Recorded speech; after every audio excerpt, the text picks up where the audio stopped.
Bismillahirrahmanirrahim. Assalamualaikum warahmatullahi wabarakatuh. Walhamdulillahi hamdan katsiran thayyiban mubarakan fih kama yuhibbu rabbuna wa yarda. Ashhadu an la ilaha illallah wahdahu la syarikalah wa ashhadu anna Muhammadan abduhu wa rasuluh sallallahu alaihi wa ala alihi wa ashabihi wa man tabi'ahum bi ihsanin ila yaumiddin. Amma ba'd. Ikhwanna fid din, a'azzani Allah wa iyyakum. Kita lanjutkan pelajaran kita dengan kitab Syarhus Sunnah oleh Al-Imam Al-Barbahari rahimana wa rahimahullah. Selanjutnya Al-Imam Al-Barbahari rahimana wa rahimahullah berkata, wa'alam annahu ma'ubidallahu bi syai'in mithlil khawfi minallahi subhanah. Ketahuilah, sesungguhnya tidak ada ibadah yang lebih agung atau tidaklah Allah subhanahu wa ta'ala diibadahi dengan sesuatu yang lebih agung mithlil khawf minallahi subhanah, daripada ibadah yang dibangun dengan rasa takut kepada Allah subhanahu wa ta'ala. Wa tariqil khawfi wal huzni wasyafaqat wal haya'i minallahi tabaraka wa ta'ala. Dan cara atau upaya untuk mendapatkan rasa takut, rasa sedih, dan syafaqat, yaitu mudah sadar, cemas, wal haya, serta malu kepada Allah subhanahu wa ta'ala. Naam, ikhwan wa akhwat rahimani wa rahimakumullah,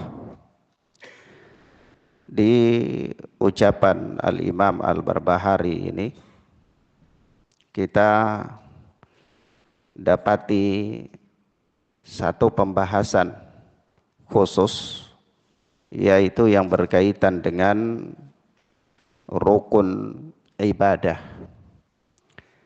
di mana kita telah maklumi secara bersama bahwa ibadah itu dia terbangun di atas 3 rukun, yaitu al-khawf, ar-raja, dan al-mahabbah, rasa takut, harap, dan cinta. Artinya ibadah tidak akan dapat dikatakan sebagai ibadah apabila tidak terpenuhi padanya rukun ini. Maka orang yang beribadah kepada Allah tapi tidak dibangun di atas rasa takut, tidak pula dibangun di atas rasa harap, tidak pula dibangun di atas rasa cinta, maka ibadahnya itu tidak teranggap dalam pandangan syariat. Ibadah apa saja, apakah dia sholat, apa dia puasa, dia berjihad, dia bersedekah, zakat, dan seterusnya, kalau tidak dibangun di atas rukun-rukun ibadah ini, maka ibadah itu tidak dianggap. Nah, demikian pula seseorang yang dia beribadah kepada Allah hanya di atas satu rukun saja, maka dia pun dianggap sesat. Misalnya dia beribadah hanya dengan rasa khauf saja, takut saja. Maka ini pun dia dianggap sesat. Kenapa? Nah, para ulama mengatakan kepada kita bahwasanya man abadallaha bil khauf faqat fahuwa khariji.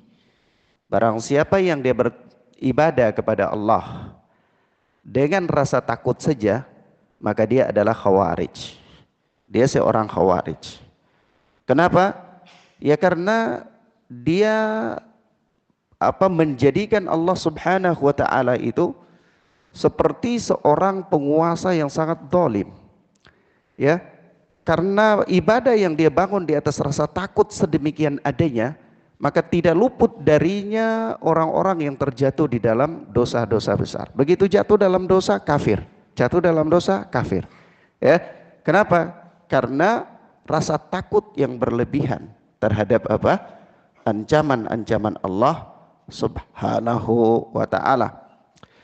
Demikian pula orang yang beribadah kepada Allah Subhanahu wa taala di atas rasa harap saja. Maka para ulama mengatakan kepada kita bahwa man abadallaha birraja faqat fahuwa murji. Barang siapa yang beribadah kepada Allah hanya dengan rasa takut saja, rasa harap saja, maka dia adalah murji'ah. Dia adalah murji'ah. Karena orang-orang murji'ah, mereka membangun ibadah mereka di rasa harap, di atas rasa harap. Artinya Allah itu maha pengampun, Allah itu maha baik, rahmat Allah luas. Dia berharap kepada Allah, tapi dia tidak beramal. Dia tidak beramal. Nah, maka dia membangun amalannya atau dia beribadah kepada Allah di atas rasa harap saja, maka dia murji'ah. Dia seorang murji'ah. Nah, begitu pula orang yang dia beribadah kepada Allah di atas rasa cinta. Maka para ulama mengatakan kepada kita, wa man abadallaha bil mahabbati faqat fahuwa sufi. Barang siapa yang beribadah kepada Allah dengan rasa cinta saja, maka dia adalah sufi. Dia sufi. Nah, ya kenapa? Ya karena dia beribadah kepada Allah hanya dengan rasa cinta saja. Dia memupuk aktivitas kecintaan kepada Allah, ya. Maka ibadah yang dia bangun itu tidak didasarkan di atas Alkitab wa Sunnah, tetapi di atas rasa perasaan, ya. Perasaan yang dia buat-buat dari sisinya, yang dia buat-buat dari sisinya. Nah, sehingga orang-orang sufi, mereka di dalam beribadah kepada Allah itu mereka mengatakan bahwasanya la na'budullaha tama'an fil jannah wa la na'buduhu khaufan min narih. Kami beribadah kepada Allah itu bukan karena pengen masuk surga, dan kami beribadah kepada Allah juga bukan karena takut terhadap nerakanya Allah, tidak. Wa inna ma na'buduhu mahabbatan lahu faqat. Kita itu beribadah kepada Allah hanya karena rasa cinta kepadanya saja, ya. Kami cinta kepada Allah, urusan surga dan neraka kami enggak peduli dengan itu, kami enggak butuh dengan itu, ya. Kami tidak ada urusan. Beribadah kepada Allah bukan untuk masuk surga, beribadah kepada Allah bukan untuk dihindarkan dari neraka, tapi kami beribadah kepada Allah karena kami cinta kepada Allah. Begitulah orang-orang sufi. Maka ikhwan, a'azzani Allahu wa iyyakum, kita katakan sepintas, ya, cara-cara mereka dalam beragama ini kita anggap baik dan kita anggap masuk akal. Oh iya, orang kan beribadah itu bukan masuk surga, surga itu nilainya tinggi, ya.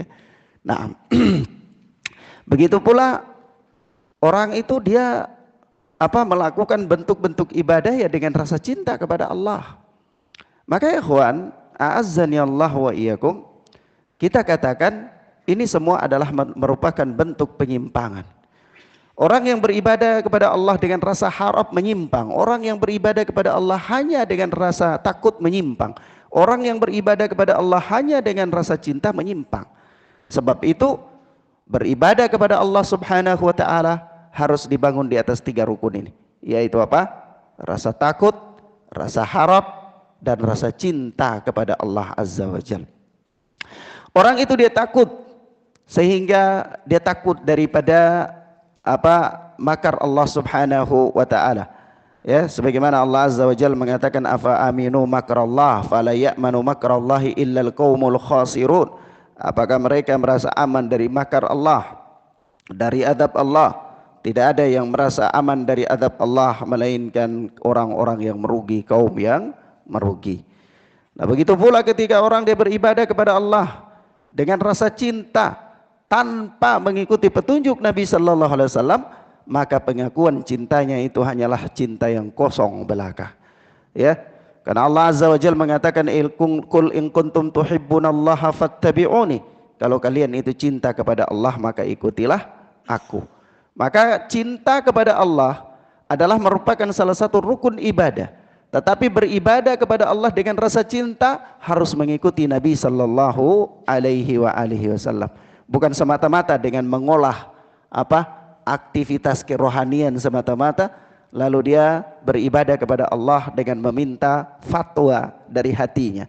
Beribadah kepada Allah dengan meminta fatwa dari hatinya, dan ini adalah merupakan bentuk penyimpangan. Naam. Kemudian kata Imam Al-Barbahari rahimana wa rahimahullah, selanjutnya kata beliau, wahdhar an tajlisa ma'a man yad'u ila syauqi wal mahabbah wa man yakhlu ma'an nisa'i wa tariqil madhab fa inna haula'i kulluhum 'ala dhalalah. Kata beliau, wahdhar, waspadalah, an tajlisa ma'a man yad'u ila syauqi wal mahabbah. Waspadalah dari duduk-duduk bersama orang-orang yang menyeru untuk beribadah kepada Allah dengan rasa rindu dan cinta. Wa man yakhlu ma'an nisa'i wa tariqil madhab. Dan waspadalah dari orang-orang yang mengajak untuk beribadah kepada Allah dengan berkhalwat dengan para wanita, wa tariqil madhab, dan mengikuti jalannya madhab. Ya. Fa inna haula'i kulluhum 'alal dhalalah. Karena ini semua adalah berada di atas kesesatan. Beribadah kepada Allah dengan rasa rindu dan cinta saja semata-mata adalah merupakan kesesatan.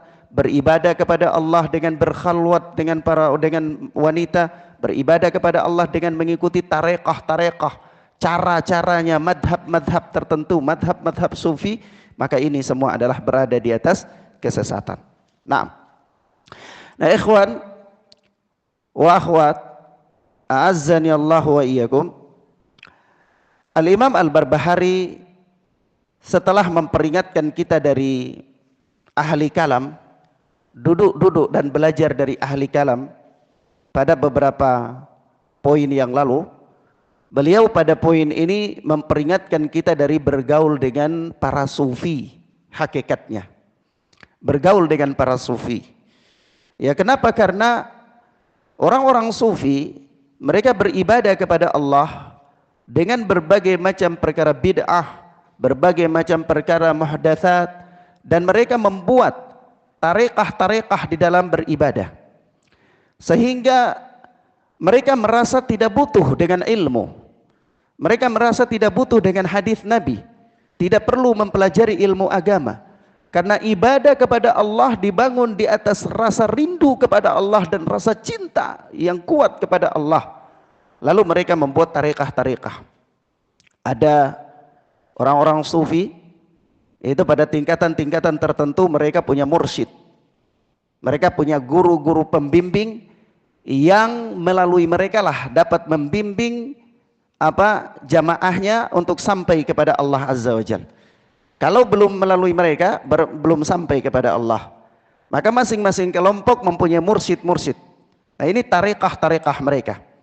Ya, sehingga mereka mengatakan siapa yang tidak punya mursyid, siapa yang tidak punya pembimbing, maka pembimbingnya adalah syaitan.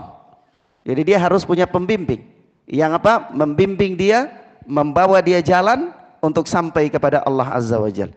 Setiap murid tidak bisa sampai kepada Allah melainkan harus melalui mursyidnya, harus melalui mursyidnya.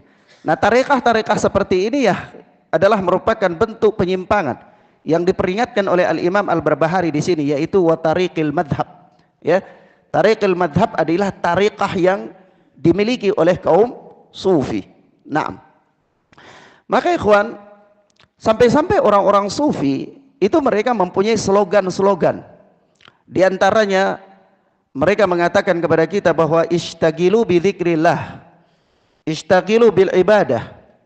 Sibuklah dengan zikir kepada Allah, sibuklah dengan beribadah kepada Allah. Ya. Kenapa? Karena kalau sibuk dengan menuntut ilmu, itu akan sibuk dari zikir kepada Allah. Sehingga mereka mengatakan bahwasanya talabul ilmi yushgiluka an dzikrillah, yushgiluka anil ibadah. Menuntut ilmu itu akan menyibukkan engkau dari zikir kepada Allah. Menuntut ilmu itu akan menyibukkan engkau dari ibadah kepada Allah. Sehingga mempelajari hadis tidak perlu. Ya, menuntut ilmu tidak perlu, tidak terlalu penting. Yang penting kau zikir kepada Allah, kau sibuk untuk ibadah kepada Allah Azza wa Jalla. Dan ini merupakan talbis syaitan, talbis iblis, tipu daya syaitan. Sehingga sepintas orang-orang mengatakan, iya, kita itu kan perlu ibadah, kita tidak perlu belajar, kita perlu zikir sebanyak-banyaknya, kita tidak perlu belajar. Padahal apa ya ikhwan? Padahal seseorang tidak tahu zikir yang benar melainkan harus dengan belajar. Seseorang tidak tahu cara beribadah yang benar melainkan harus dengan belajar. Bahkan Rasulullah sallallahu alaihi wasallam memberikan perumpamaan kepada kita tentang keutamaan orang-orang yang memiliki ilmu atas orang-orang yang ahli ibadah semata-mata. Kata Rasulullah, fadlul alim 'alal 'abid ka fadlil qamari 'ala sairil kawakib. Keutamaan orang yang berilmu atas orang yang beribadah saja itu seperti keutamaan bulan atas bintang-bintang. Ya, kenapa? Nah, kalau orang dia sibuk, katakanlah kalau dia beribadah misalnya dengan ilmu saja, dia beribadah dengan ilmu saja, itu tentu dia tidak lebih utama dari orang yang berilmu dan mendakwakan ilmunya. Tidak lebih utama. Ya, ini orang yang beribadah dengan ilmu. Lah bagaimana orang yang beribadah tanpa ilmu? Kenapa ya ikhwan? Karena orang yang beribadah saja semata-mata, ya, walaupun dengan ilmu, dia tidak lebih baik daripada orang yang berilmu yang menyebarkan ilmunya. Dia beribadah dengan ilmunya, lalu dia mendakwahkan ilmunya. Kenapa? Karena ibadah itu milik pribadi. Ibadah milik pribadi. Dia rajin sholat sunnah, dia rajin baca Quran, dia rajin zakat, dia rajin puasa misalnya. Dia meninggal, selesai. Khalas. Tapi kalau dia punya ilmu, dia beramal dengan ilmu, dia mendakwakan ilmunya, mengajarkan ilmunya, dia meninggal, masih ada manfaatnya tidak? Masih ada manfaatnya. Sebab itu Al-Imam Asy-Syafi'i mengatakan kepada kita, talabul ilmi afdalu min salatin nafilah. Menuntut ilmu itu lebih utama dari sholat sunnah. Menuntut ilmu lebih utama dari sholat sunnah. Dan kita katakan ya ikhwan, kita katakan bahwa menuntut ilmu itu lebih utama dari seluruh ibadah sunnah. Bukan hanya sholat sunnah, seluruh ibadah sunnah. Ada orang haji sunnah dengan menuntut ilmu, mana yang lebih utama? Haji tapi sunnah dengan menuntut ilmu, mana yang lebih utama? Ya, haji apa menuntut ilmu? Kenapa? Haji sunnah, menuntut ilmu wajib. Sunnah tidak bisa mengalahkan wajib. Nah, ini orang yang beribadah ya ikhwan, itu harus dengan skala prioritas. Terkadang kita beribadah dengan menghabiskan energi yang besar, tapi manfaatnya bersifat pribadi. Tapi energi yang besar itu kalau kita berikan kepada banyak orang, maka manfaatnya jauh lebih banyak. Jauh lebih banyak. Ada orang punya harta kekayaan yang melimpah, tapi ibadahnya pulang pergi ke Makkah dan Madinah 15 kali, 20 kali, dibandingkan dengan orang yang dia punya harta ya secukupnya tapi dia membiayai para penuntut ilmu. Mana yang utama? Mana yang utama? Membiayai para penuntut ilmu. Tapi kita kan mau ibadah yang bersifat infiradi, bersifat pribadi, ya. Tapi kita tidak lihat dari ibadah yang besar manfaatnya, ya besar manfaatnya. Maka dari itu Rasulullah mengatakan fadlul alim 'alal 'abid ka fadlil qamari 'ala sairil kawakib. Keutamaan orang yang berilmu, beramal dengan ilmunya, mendakwakan ilmunya lebih utama dari orang yang beribadah saja, ahli ibadah saja. Hatta dia ibadah dengan ilmunya, dia tidak akan lebih utama dari orang yang berilmu, beribadah dengan ilmu dan mendakwakan apa? Ilmunya. Kenapa? Ya karena Rasulullah memberikan perumpamaan bulan dengan bintang. Karena bintang itu walaupun banyak,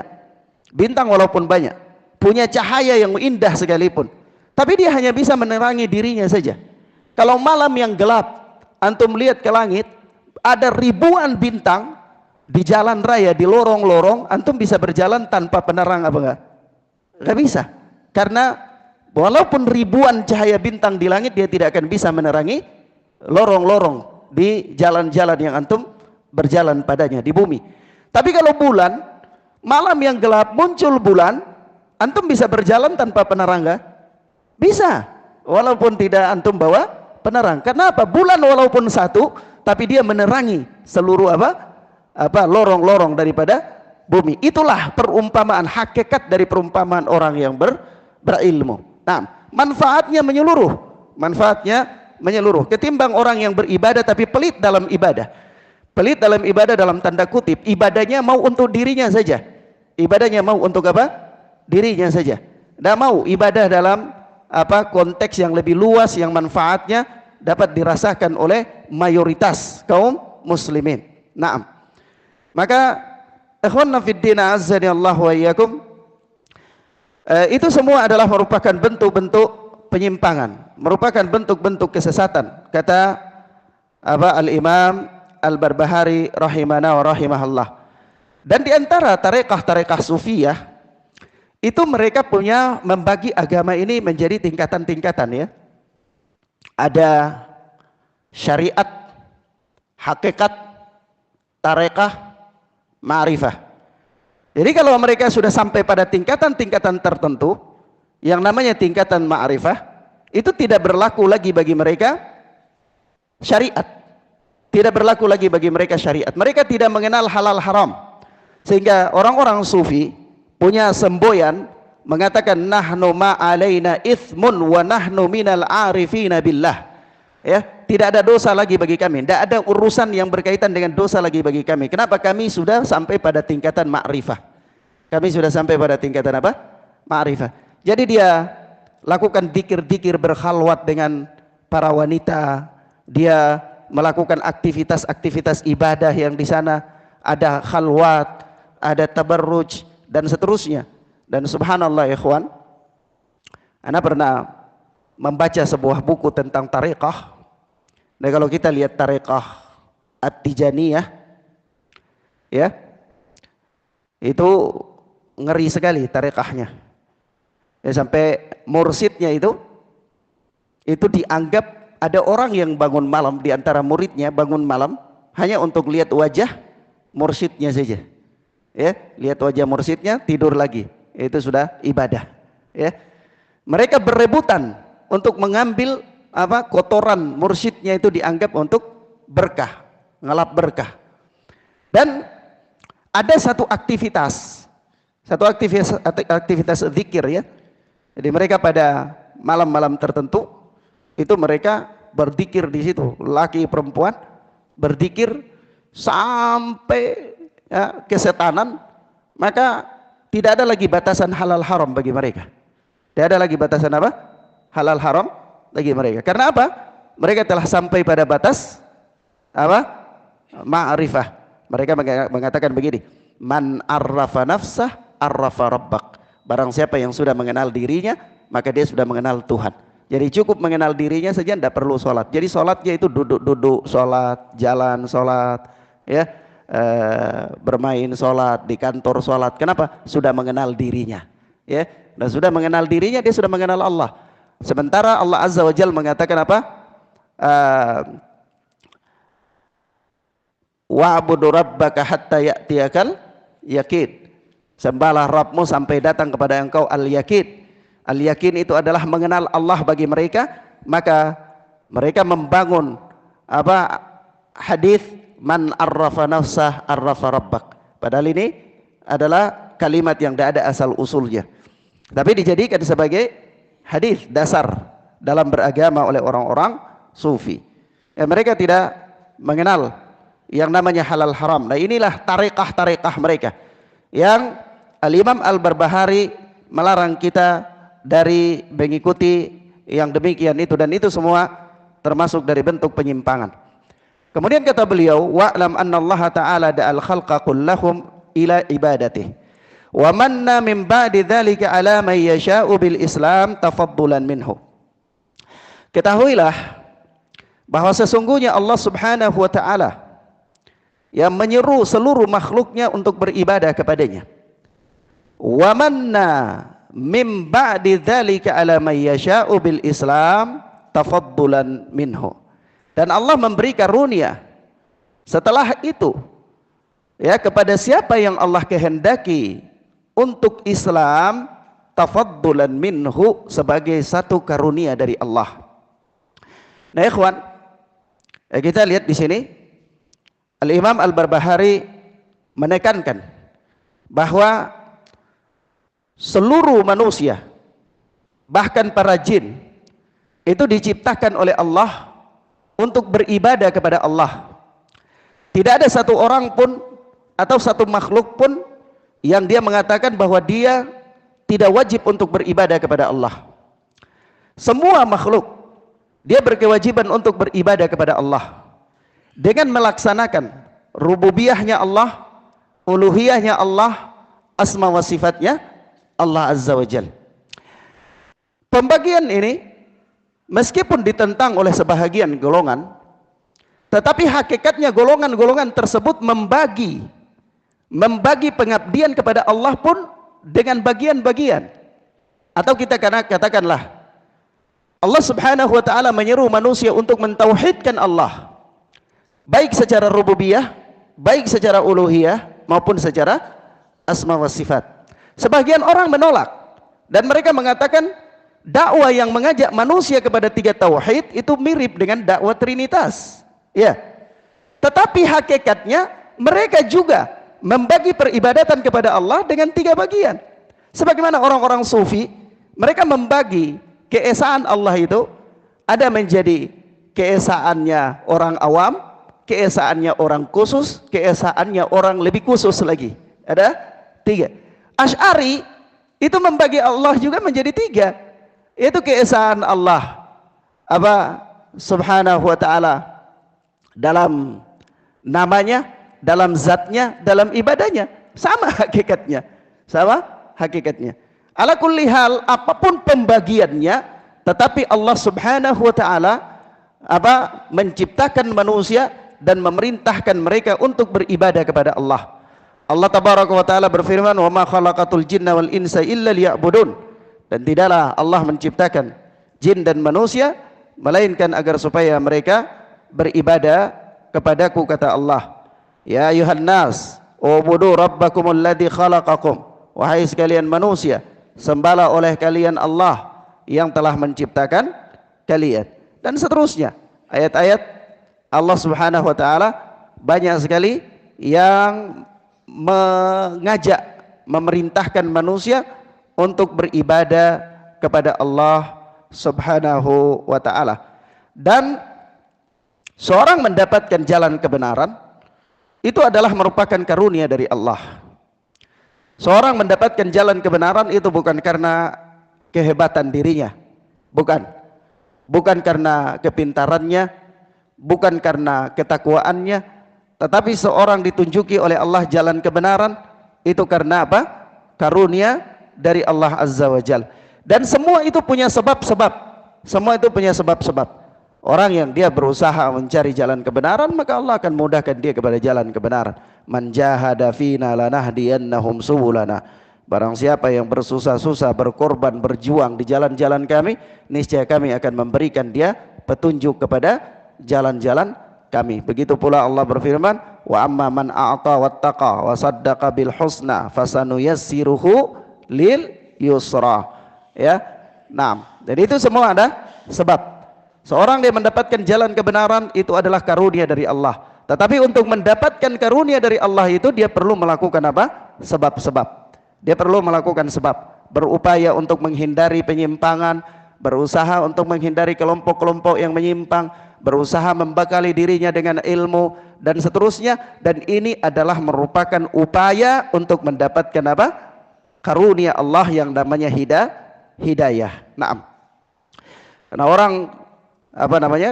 Tidak bisa ya, hatta dalam urusan rizki saja misalnya, itu orang tidak bisa duduk-duduk kemudian dapat rizki, tidak bisa. Ya, sampai Rasulullah mengatakan, "Lau annakum tatawakkaluna 'ala Allah, lau annakum tatawakkaluna 'ala Allah haqqa tawakkuli, la razaqakum kama yarzuqut tayr." Apa? Taqdu khisaman wa taruhu bitana.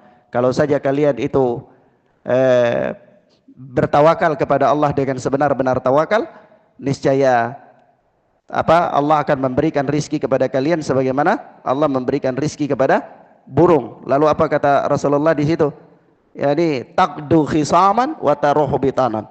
Dia pergi keluar di waktu pagi dalam keadaan lapar, dia pulang di sore hari dalam keadaan kenyang. Ada usaha enggak? Ya, ada usaha. Jadi bukan Allah berikan kalian rizki sebagaimana Allah berikan rizki kepada burung, kalian duduk lalu kenyang. Enggak. Ya, tetapi apa? Taqdu khisaman wa taruhu bitanan. Itu sisi pendalilan. Ini kalian harus ada usaha, harus ada sebab. Nah, itu dalam urusan apa? Rizki. Kalau dalam urusan hidayah, lebih lagi. Karena urusan hidayah lebih besar tentunya dari urusan rizki. Urusan keselamatan agama itu lebih besar dari urusan keselamatan dunia. Iya. Maka dari itu, ada ulama yang katakan begini, saya lupa namanya persis ya, sudah lewat bab-bab ini, sudah lewat sekali terlalu lama, nggak pernah ana murojaah lagi. Tapi ada ungkapan begini, lau antujalisani al-qiradatu wal khanazir ahabba ilayya min ayyujawirani rajulun min ahlil ahwa. Kalau aku itu bertetangga dengan kera dan babi, itu lebih baik daripada aku bertetangga dengan pengikut hawa nafsu, ya, dengan ahlul bid'ah, orang-orang yang memiliki penyimpangan dalam akidah, manhaj dan seterusnya. Kenapa demikian? Karena kera dan babi misalnya itu dia merusak apa? Merusak akidah apa merusak jasad? Jasad. Dunia yang rusak apa akhirat yang rusak?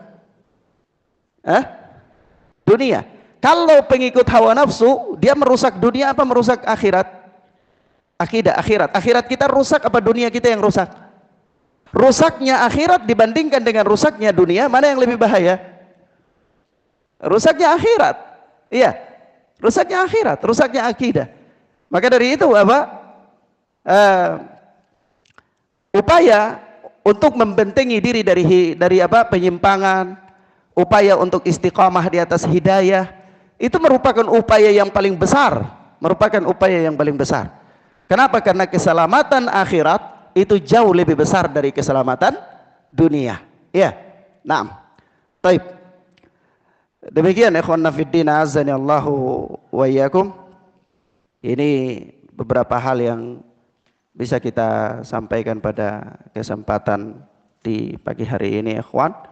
Mudah-mudahan bermanfaat bagi kita. Ada yang mau ditanyakan? Sudah lama nggak pernah ada apa? Sesi tanya jawab. Kali ini boleh lah, tapi tidak boleh banyak-banyak, 1-2 aja. Padahal.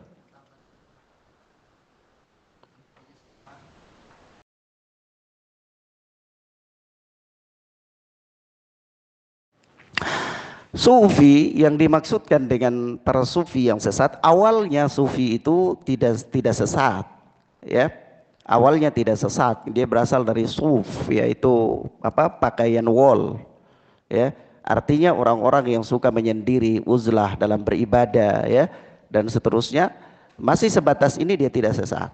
Tapi sufi yang diperingatkan oleh para ulama adalah sufi yang kemudian telah ada pada mereka tarekah, ya. Ada pada mereka cara-cara beribadah. Nah, ini sebagaimana tarekah yang dengungkan oleh Al-Hallaj. Al-Hallaj dengan tarekah sufiyah ini, dia sampai pada pemahaman wahdatul wujud. Wahdatul wujud itu adalah Allah menyatu dengan makhluk. Allah menyatu dengan makhluk. Nah, disinilah yang dimaksudkan oleh mereka bahwa dia telah sampai pada tingkatan ma'rifatullah. Nah, kalau dia sampai pada tingkatan ini karena Allah itu sudah menyatu dengan dia, maka dia tidak butuh lagi ibadah, tidak berlaku lagi kepada dia perkara-perkara yang haram. Ya, ini al-hallaj, ya, al-hallaj. Nah, tahun ya mungkin 600 sekian Hijriah kalau anak nggak salah ingat. Nanti dilihat lagi ya. Nah, wallahu a'lam bissawab. Baik. Ada lagi?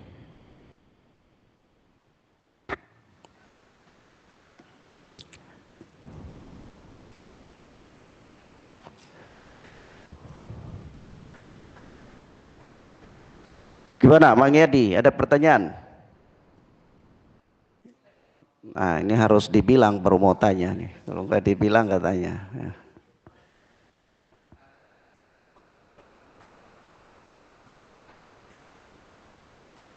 Antum mau ngajar anak atau mau nanya? Mau nanya, ya. Gimana?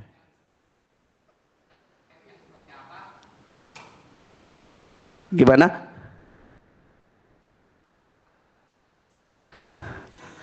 Rizki dengan jalan takwa ya.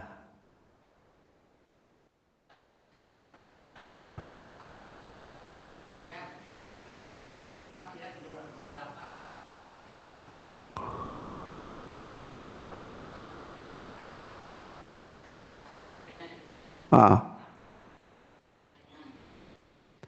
Mendapatkan rizki dengan jalan takwa itu seperti apa?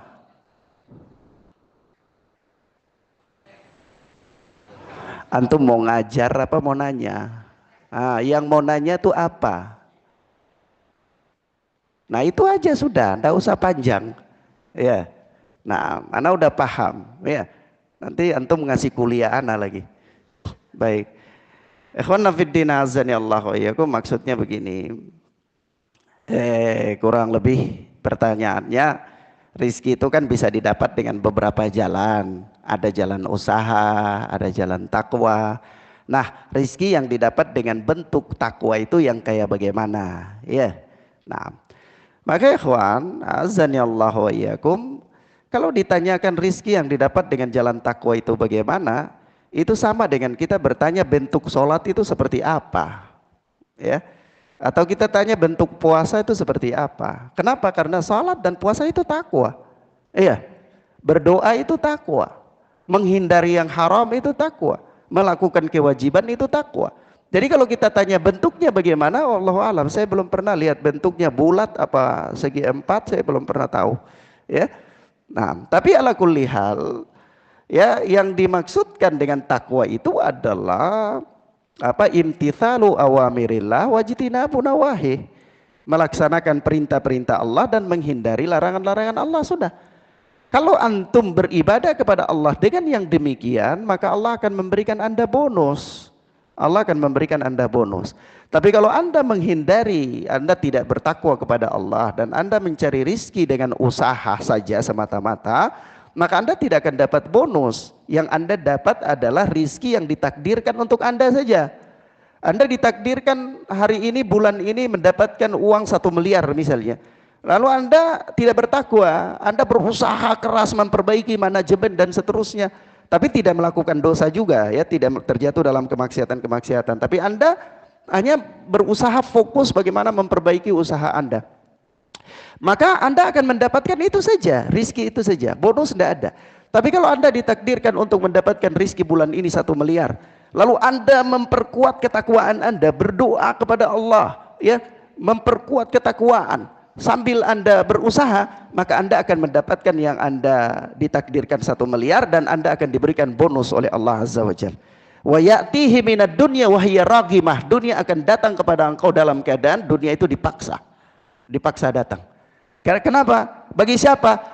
Mangkanati hammuhu mangkanatil akhirah hammuh, barang siapa yang ambisinya akhirat, ya, ambisinya akhirat, ja'alallahu ghina fi qalbih, Allah akan membuat dia kaya, rasa kaya dalam dirinya, wa jama'a baina syamlah, dan Allah akan bereskan urusannya yang tercerai-berai, wa ya'tihi minad dunya wa hiya ragimah, Allah akan berikan dunia kepadanya dalam keadaan dipaksa untuk datang. Tapi kalau barang siapa yang ambisinya dunia, Allah akan berikan dia rasa takut miskin, Dan apa? urusannya tidak pernah selesai. Dia punya masalah ini dia selesaikan, ada lagi masalah dia selesaikan, ada lagi masalah, begitu terus. Ya. Dan apa?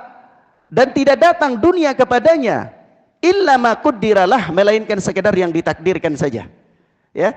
Dunia tidak datang, tidak lebih, tidak dapat bonus. Ini yang saya maksudkan. Ya. Maka dari itu apa?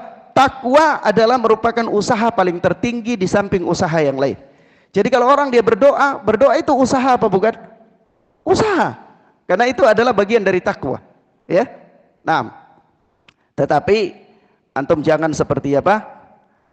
Maryam binti Imran, ya, yang di dalam biliknya kemudian malaikat datang membawa buah, datang bawa makanan. Ya, kalau ini yang antum jadikan contoh, yaitu antum harus sampai pada tingkatan Maryam binti Imran, yaitu apa? Siddiqah, tingkatan siddiqah. Dan itu kayaknya kita nggak sampai di tingkatan itu, ya. Nah, oleh sebab itu perlu ada usaha. Nah, wallahu taala a'lam bissawab. Demikian akhwana fiddin azani Allah wa iyyakum, ini beberapa hal yang bisa ana sampaikan, ya mudah-mudahan bermanfaat bagi kita insyaallah taala. Wassallallahu ala nabiyina Muhammad wa ala alihi wa sahbihi wasallam. Subhanakallahumma bihamdika asyhadu an la ilaha illa anta astaghfiruka wa atubu ilaik. Wassalamualaikum warahmatullahi wabarakatuh.